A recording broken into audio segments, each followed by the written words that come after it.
Hoy vamos a meternos de lleno en uno de los reinados que lo cambiaron todo, el de Isabel de Castilla y Fernando de Aragón. Su proyecto no solo puso los cimientos de la España moderna, sino que, casi sin darse cuenta, acabó redibujando el mapa del mundo para siempre. Esa es la gran pregunta, ¿verdad? A finales del siglo XV, la península ibérica era un auténtico puzzle de reinos. Cada uno iba por su lado, con sus propias leyes, su moneda, sus propios intereses. Transformar ese caos en una potencia unificada parecía, bueno, una auténtica locura. Y sin embargo, el primer paso, el que lo desencadenó todo, fue una boda. La unión de Isabel de Castilla y Fernando de Aragón en 1469 no fue un romance de cuento, no. Fue el pistoletazo de salida de un proyecto político que iba a cambiar la historia. A ver, para que nos hagamos una idea de lo que significó esto, hay que pensar cómo era la península entonces. No era un país, era un conjunto de piezas sueltas. Este matrimonio fue la chispa que lo puso todo en marcha, aunque, como veremos, el camino hacia la unificación no fue ni rápido ni fácil. Y ojo, que aquí está la clave de todo. Esto no fue una fusión en plan, ahora somos un solo reino. Para nada. Fue una unión dinástica. Gracias a un acuerdo, la Concordia de Segovia, cada reino mantenía lo suyo. Sus leyes, sus instituciones, su moneda. Tenían los mismos reyes, sí, pero Castilla seguía siendo Castilla y Aragón seguía siendo Aragón. Vale, una vez unidas las dos coronas más potentes, el siguiente paso en la lista era evidente: controlar toda la península. Y para eso iban a necesitar una mezcla de músculo militar y, sobre todo, mucha astucia política. Y la verdad es que no perdieron el tiempo. Fueron a por todas, paso a paso. El gran golpe, claro, fue la toma de Granada en 1492, el fin de la Reconquista. Luego, negociando, le recuperaron a Francia territorios clave. Aseguraron las Canarias, que eran un trampolín al Atlántico. Y finalmente anexionaron Navarra. Poco a poco el mapa se iba completando bajo su mando. Pero claro, tener el mapa más o menos completo no lo era todo, ni de lejos. Para crear un Estado de verdad, moderno, necesitaban concentrar el poder. Y eso significaba una cosa muy clara: chocar de frente con la nobleza, que llevaba siglos haciendo y deshaciendo a su antojo en sus territorios.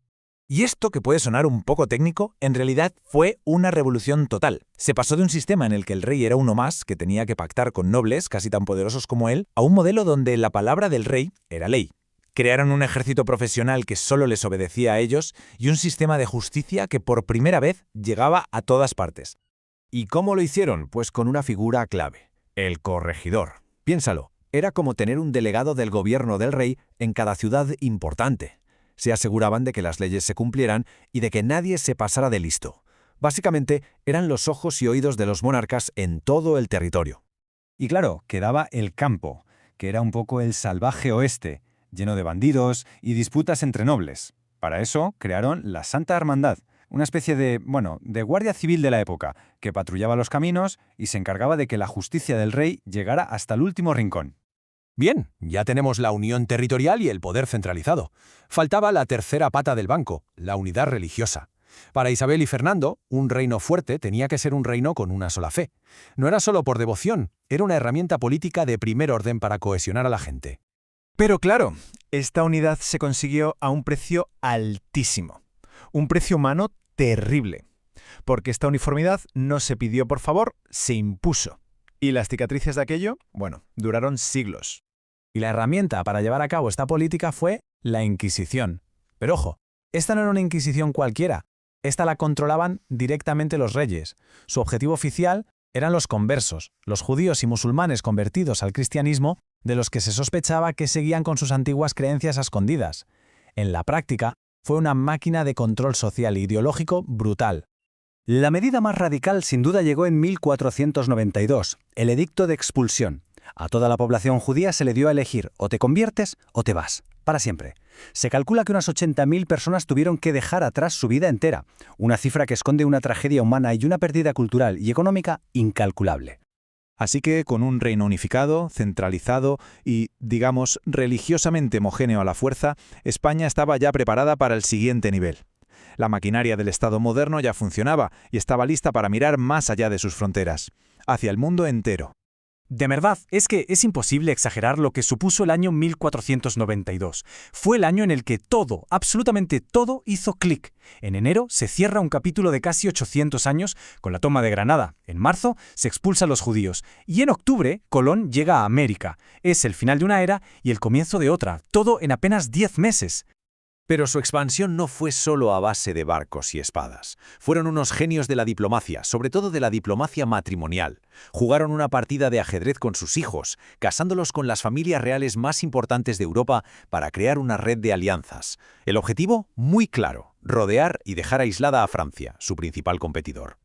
Y con todo esto sobre la mesa, llegamos a la conclusión de que el legado que nos dejan los reyes católicos tiene dos caras. Es complejo. Por un lado, fueron unos constructores, unos visionarios que sentaron las bases de un imperio. Pero por otro, también fueron los responsables de una política de intolerancia muy dura.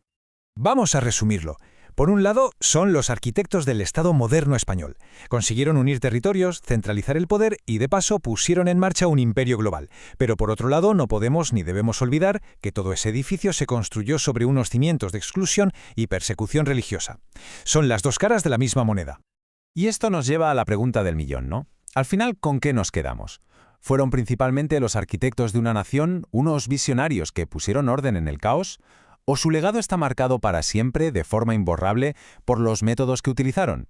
Pues como casi todo en la historia, la respuesta no es sencilla, y el debate, a día de hoy, sigue muy abierto.